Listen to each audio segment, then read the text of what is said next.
I must admit that I too, among hundreds of millions of educated people, was under the impression that the African slave trade was the sole responsibility of the Christian Europeans, the white race. That is, until I started exploring the subject in greater depth, and especially after reading an incredibly enlightening book called The Legacy of Arab Islam in Africa by John Alambila Azuma. My whole perspective and understanding has changed dramatically, and I would like you to tell us more about this subject. The success of Muhammadan Islam in deceiving, misinforming, deforming, and contorting both history and reality over a period of almost 1400 years has been astounding. That is, until now. The greatest tragedy about this particular subject is that most of the descendants of African slavery, the black people in the Americas, around the world, as well as among the African blacks, are totally ignorant of the actual facts. Before we lose the concentration of our listeners, I would like to make the following statement and then prove it.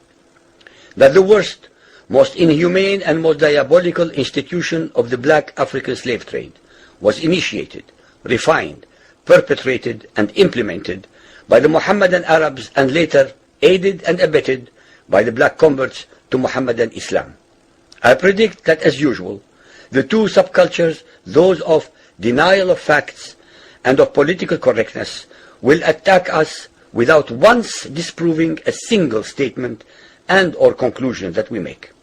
Slavery was not created by the white races, because it has existed throughout human history and practiced by every tribe, culture, civilization, racial group, and religion. In fact, the very word slavery has its root in the name Slav, based upon the Slavic peoples of Europe who were subjugated by other Europeans. It is not common knowledge that the Arabic word abd is synonymous with the meaning of slave. For example, Abdullah means literally the slave of Allah, and that in the language of the Arabs, all black peoples are called abid, plural, for slaves. While much has been written concerning the transatlantic slave trade, surprisingly little attention has been paid to the Islamic slave trade across the Sahara, the Red Sea, and the Indian Ocean. While the European involvement in the African transatlantic slave trade to the Americas lasted for just over 3 centuries, the Arab involvement in the African slave trade has lasted 14 centuries, and in some parts of the Mohammedan world is still continuing to this day. The birth of Mohammedan Islam and its conquests brought about the birth of institutionalized, systematized, and religiously sanctioned slave trade on a massive and global scale. In fact, the Qur'an allows the taking of slaves as booty or reward for wars of aggression against any and all unbelievers, most of the human population. This has led to an enormous number of so-called holy wars, jihad in Arabic. There was and is absolutely nothing holy about these wars, which are primarily to plunder, slaughter, rape, subjugate, and rob other human beings of their wealth, produce, freedom, and dignity. Mohammedan Muslim states and tribes attacked other non-Muslim groups to achieve these objectives. Although Islamic jurisprudence laid down regulations for the treatment of slaves, however, incredible and heinous abuses have occurred throughout the history of Mohammedan Islam. By the Middle Ages, the Arabic word abd was in general used to denote a black slave, while the word mamluk referred to a white slave. Ibn Khaldun, 1332 to 1406, the preeminent Islamic medieval historian and social thinker, wrote, "The Negro nations are, as a rule, submissive to slavery, because they have attributes that are quite similar to dumb animals." It should also be noted that black slaves were castrated based on the assumption that the blacks had an ungovernable sexual appetite. When the Fatimid Caliphate came to power in Egypt, they slaughtered all the tens of thousands of black military slaves and raised an entirely new slave army. Some of these slaves were conscripted into the army at age 10. From Persia to Egypt to Morocco, slave armies from 30,000 to up to 250,000 became commonplace. The Islamic slave trade took place across the Sahara Desert, from the coast of the Red Sea, and from East Africa across the Indian Ocean. The Trans-Sahara trade was conducted along 6 major slave routes. Just in the 19th century, for which we have more accurate records, 1.2 million slaves were brought across the Sahara into the Middle East, as well as a further 450,000 down the Red Sea and 442,000 from the East African coastal ports. That is a total of 2 million black slaves just in the 1800s. At least 8 million more were calculated to have died before reaching the Muslim slave markets.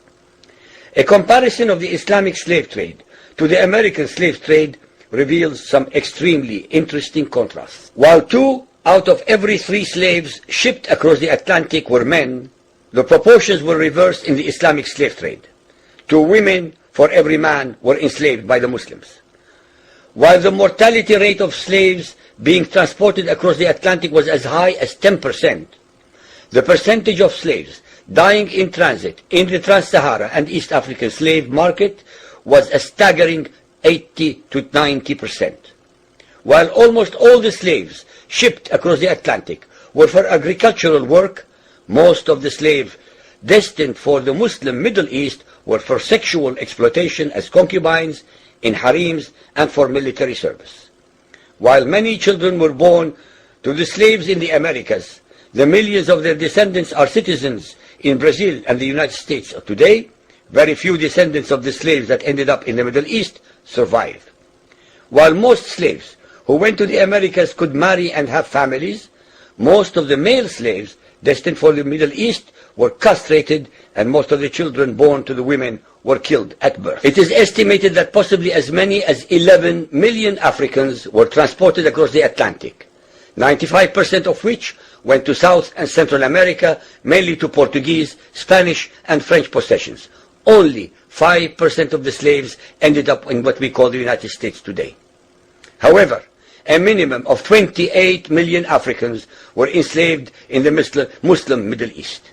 Since at least 80% of those captured by Muslim slave traders were calculated to have died before reaching the slave markets, it is believed that the death toll from 1400 years of Arab and Muslim slave raids into Africa could have been as high as 112 millions. When added to the number of those sold in the slave markets, the total number of African victims of the Trans-Saharan and East African slave trade could be significantly higher than 140 million people. What is obscene about this whole subject is the Muhammadan, Muslim, and Arab culture of denial regarding their complicity in the African slave trade, as well as the ignorance of black Muslims about the reality of their past and present conditions.